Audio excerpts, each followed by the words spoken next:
Hello అండి, అందరికీ నమస్కారం. ఈరోజు మనం లంకా సూర్యకాంతం గారు రచించిన స్వయంకృతం అనే ఓ చక్కటి కథను విందాం. ఇక ఇవాళ కథలోకి వెళ్దాం. సావిత్రి, సావిత్రి! గొంతు చించుకొని అరుస్తున్నాడు ముకుందరావు. ఆ వస్తున్నాను. అబ్బబ్బా, చచ్చిపోతున్నాను. ఒక్క క్షణం ఊరుకోరు కదా. ఈయనకి ముసల్తనం వచ్చిన దగ్గర నుంచి పిచ్చి ఎక్కువ అవుతోంది. ఒక్క క్షణం ఊపిరి పీల్చుకోనివ్వరు కదా అంటూ అరచినందువల్ల వచ్చిందో, వయసు మీరడం వల్ల, మరి కంగారుతో వచ్చినందువల్ల వచ్చిందో కానీ ఒగర్పుతో వచ్చింది సావిత్రమ్మ. కొంచెం మంచినీళ్ళు ఏవే, నోరెండుకుపోతుంది అన్నాడు ముకుందరావు. తాగండి అంటూ పట్టించింది సావిత్రమ్మ.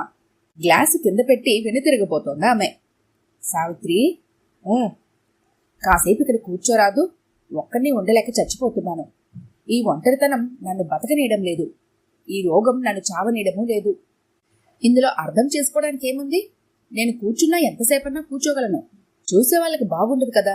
అవతల మనవలు, కొడుకు కోడలు తిరుగుతుంటే నేనిక్కడ కూర్చుంటే ఏం బాగుంటుంది చెప్పండి? ముదికాలానికి ముచ్చట్లు తక్కువయ్యాయా అనుకుంటారు. మొదటి నుంచి అలా కూర్చోవడం మనకు అలవాటుందా ఏమన్నానా అన్నది సావిత్రి. ఏదో అనుకోవడానికి ఇందులో ఏముంది సావిత్రి, అంతా మనవాళ్లేగా అన్నాడు ముకుందం. మనవాళ్ళ అయితే మాత్రం ఉండదా? అన్నీ తెలిసిన అత్తగారు మామగారు ఉండగానే ఎప్పుడు పడిపడి మాట్లాడుకోలేదు. మనకంటే చిన్నవాళ్ల ముందు ఎలా ఉండగలం? ఏదన్నా అవసరమైతే పిలవండి, వస్తాను. మీకంటే ఎక్కువెవరు నాకు నిజానికి అంటూ వెళ్ళిపోయిందామె. రాము పుస్తకాలు తీసుకుందుకి అక్కడికొచ్చాడు. అమ్మో, వీడు వెళ్ళిపోతాడేమో. ఒరే రాము, రాము! ఏంటి తాతయ్య, ఎందుకు పిలిచావు? నేను హోంవర్క్ చేసుకోవాలి. ఇలా రామ్మా, ఓ మాట. ఏంటి తాతయ్య చెప్పు. ఏం పాఠాలు చెప్పారా మీ స్కూల్లో ఈరోజు? మా స్కూల్లో ఏం చెప్తారో చెప్తే నీకేం తెలుస్తుంది తాతయ్య? నువ్వు చదివినప్పటివి ఇప్పటివి పుస్తకాలు మారిపోయాయి కదా. అవునులేరా, అప్పటికి ఇప్పటికీ మనుషుల ప్రవర్తనే మారిపోయాయి. ఇంక పుస్తకాలు మారడంలో విశేషం ఏముంది? అవును, మీ నాన్న వచ్చాడ్రా ఇంటికి? వచ్చాడు తాతయ్య, భోజనం చేస్తున్నాడు. నేను వెళ్తున్నా. భోజనం అయ్యాక ఇలా రమ్మను వాన్నోసారి. ఏమిటి నాన్న పిలిచారంట? ఏమన్నా కావాలా? ఏమీ అక్కర్లేదురా, నిన్న ఈవేళ అసలు చూడనే లేదు. ఓ మారు చూద్దామని పిలిచానంతే. ఇలా కూర్చో. ఏంటి నాన్న చెప్పండి, మందులు అవి ఉన్నాయా? రోజు పాలు పళ్ళు అవి తీసుకుంటున్నారా అన్నాడు రాఘవ. అన్నీ ఉన్నాయిరా రాఘవ, కానీ మనశ్శాంతే లేకుండా పోయింది. ఈ ఒంటరితనం భరించలేకపోతున్నాన్రా. కళ్ళమ్మట నీళ్లు తిరుగుతున్నాయి ముకుందరావుకి. ఏమిటి నాన్న మీ చాదస్తం? ఇంట్లో అందరికీ మీ దగ్గరే కూర్చోవాలంటే ఎలా కుదురుతుంది? అందరికీ ఎవరి పనులు వాళ్ళకు ఉంటాయి కదా. ఏదో కాలక్షేపం చేసుకోవాలి కానీ ఇలా అయితే ఎలా? అక్కడికి పుస్తకాలు అవి కూడా ఏవో ఒకటి తెచ్చిస్తూనే ఉన్నాను కదా అన్నాడు మందలింపుగా రాఘవ. అది కాదురా, మీరేమీ ఆలోచించకండి నాన్న. డాక్టర్ ఏం చెప్పాడు? మానసికంగా విశ్రాంతి కావాలని చెప్పాడు కదా. ఈ వయసులో కృష్ణారామ అనుకుంటే అదే కావాల్సినంత మానసిక ప్రశాంతత. నేను వెళ్తాను నాన్న, పనుంది. అది తొందరగా నిద్రపోకపోతే పొద్దున్నే మెలకువ రాదు. మళ్ళా తెల్లారితే ఆఫీస్ గొడవ. కళ్ళు మూసుకు నిద్రపోండి హాయిగా అంటూ వెళ్ళిపోయాడు రాఘవ. నిజమేరా, దీర్ఘ నిద్రే పోవాలనుంది నాకు, కానీ అది నాకు భయపడి దూరంగా వెళ్ళిపోతోంది. బాధగా కళ్ళు మూసుకున్నాడు ముకుందరావు. ఎలా ఉన్నానంటే ఏం చెప్పనరా వెంకు, ఇలా అయిపోయింది నా పని. ఈ పక్షవాతం వచ్చి మంచంలో పడ్డ దగ్గర నుండి. నాకొచ్చింది పక్షవాతం కాదురా, నన్ను పట్టుకుంది దెయ్యంలా పక్షపాతం. ఎందుకురా అంత బాధపడతావు? అయిన వాళ్ళందరి మధ్య ఉన్నావు, నీకు బాధేమిట్రా? సాగితే రోగమంత సుఖం లేదని, సాగకపోతే దానంత నరకం కూడా లేదురా. ఏ, వీళ్ళందరూ బాగానే ఉంటున్నారు కదా. మీ ఆర్థిక పరిస్థితి కూడా బానే ఉన్నట్లుంది అన్నాడు సావిత్రం ఇచ్చిన ఫిల్టర్ కాఫీ చప్పరిస్తూ వెంకట్రావు. మా ఆర్థిక పరిస్థితి బానే ఉందిరా, డబ్బుకేం లోటు లేదు. ఇదంతా కనిపించిన బాధ, నేను భరించలేకపోతున్నా అన్నాడు దగ్గొత్తుకుతో ముకుందరావు. ఒరే ముకుందా, ఎందుకురా అంత బాధపడతావు? ఇప్పుడేమైందని? ఏం చెప్పండ్రా, ఈ ఒంటరితనం బాధ భరించలేకుండా ఉన్నాన్రా. ఇంతమంది ఉన్నారవునా ఇంట్లో? ఒక్కళ్ళు మనసు విప్పి మాట్లాడరా నాతో. కాసేపైనా నా దగ్గర కూర్చోరు. ఎందుకైనా పిలిచాననుకో భయపడుతున్నట్లు భక్తిగానే ఉంటారు తప్పించి ప్రేమగా ఉండర్రా. మళ్ళీ వాళ్ళందరూ కులాసాగా కూర్చొని కబుర్లు చెప్పుకుంటూ నవ్వుతూ తుల్లుతూ ఉంటారు, మా ఆవిడతో సహా. అందరూ కలిసి భోజనం చేస్తారు, నాకు ముందర పెట్టేస్తారు.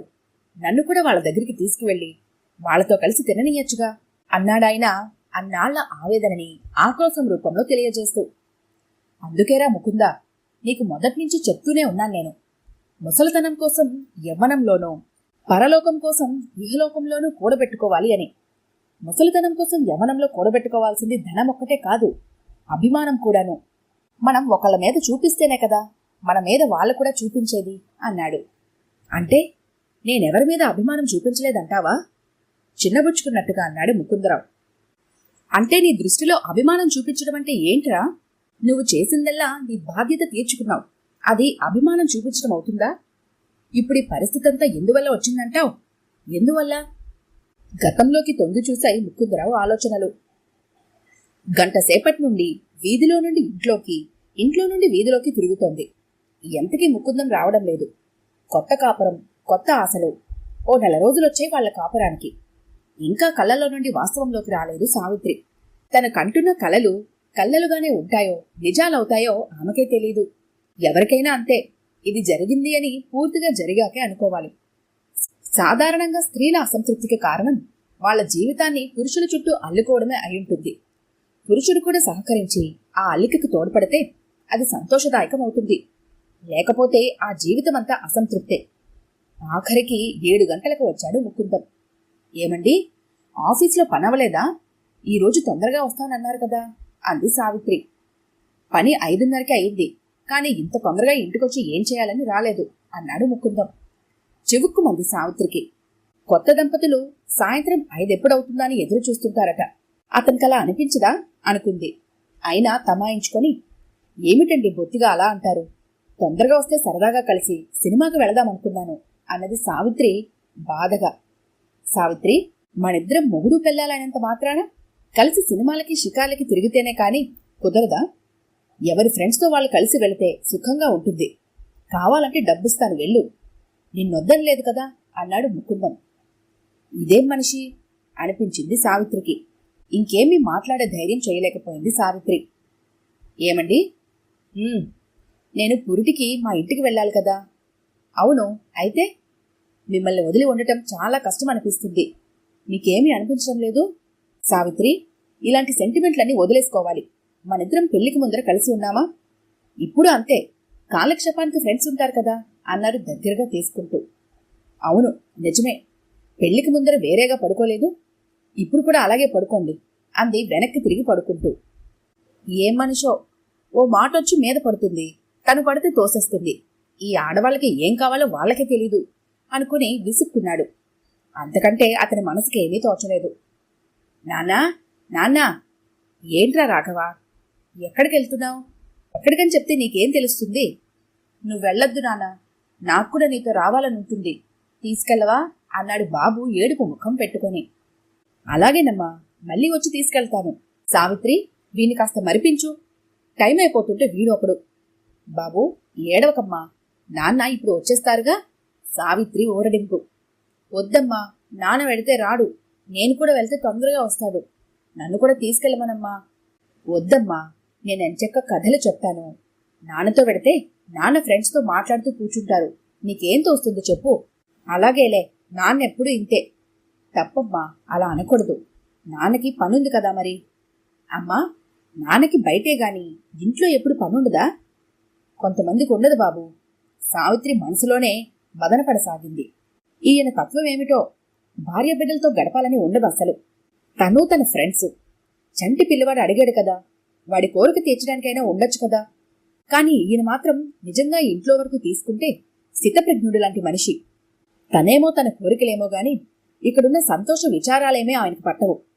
మొన్నటికి మొన్న బాబుకి ఎంత జ్వరం వచ్చింది, పలవరింతలు, కంగారు పెట్టేశాడు. అప్పుడైనా మనిషికి ఇంకో మనిషి ఉంటే ధైర్యమైనా ఉండొచ్చు కదా.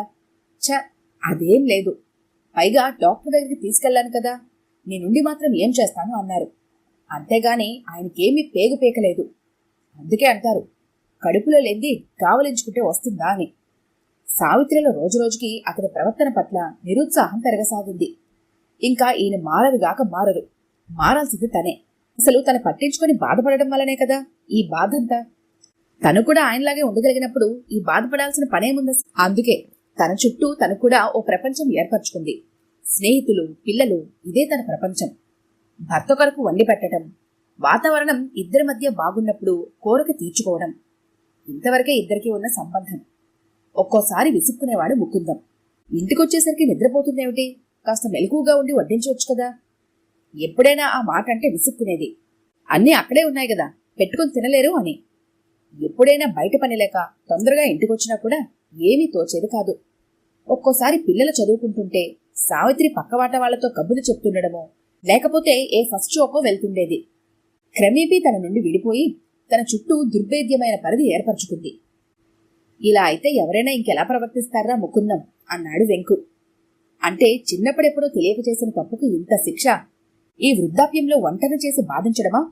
ఆవేదనగా అన్నాడు ముకుందం. అని నువ్వనుకుంటున్నావు, కాని అప్పుడు సావిత్రి కూడా అదే ఒంటరితనంతో బాధపడిందిగా. అయినా నీకు వాళ్ళేదో కావాలని నీకు కల్పించిన ఒంటరితనం కాదు కదా. నీ చుట్టూరా నువ్వే ఓ పరిధి గీసుకొని కూర్చున్నావు. స్నేహితులని, అదని ఇదని. వాళ్ళు అది దాటి రాలేక బయటే ఉండిపోయారంతే. గదిలో మూసి తెరమి కొడితే పిల్లి ఏం చేస్తుందో అదే చేశారు. అది నీ మీద అలా పనిచేసింది, కాని వాళ్ళు కూడా వాళ్ళ చుట్టూ ఓ ప్రపంచాన్ని ఏర్పరచుకున్నారంతే. అవును, నిజమే. వాళ్ళెంత బాధపడి నా నుండి వేరయ్యారో తలుచుకుంటే నాకిప్పుడు అనిపిస్తోంది. నా కోసం ఎంతగా ఎదురు చూసేదో సావిత్రి, కాని ఆమెను నేనెప్పుడు గమనించనే లేదు. ఆమె నోరు తెరిచి అడిగినా కూడా ఏ చిన్న కోరిక కూడా తీర్చలేకపోయాను. కలిసి సంసారం చేయడం తప్ప ఇంకేమీ చేయలేదు. ఇప్పుడు అనిపిస్తోంది ఈ జీవితం మళ్ళీ మొదలైతే ఎంత బావుండేది అని. కనీసం మళ్ళీ మొదలవకపోయినా మళ్ళీ పుట్టి మంచి జీవితాన్ని అనుభవించడం కోసమైనా తొందరగా చచ్చిపోతే బావుండు అనిపిస్తోందిరా వెంకు అన్నాడు ముకుందం ఆ జీవిత మాధుర్యాన్ని తలపోస్తూ. ఈ కథ కనుక మీకు నచ్చినట్లయితే లైక్ చేయండి, షేర్ చేయండి. మరిన్ని ఇంట్రెస్టింగ్ కథల కోసం మా ఛానల్ని తప్పకుండా సబ్స్క్రైబ్ చేసుకోండి.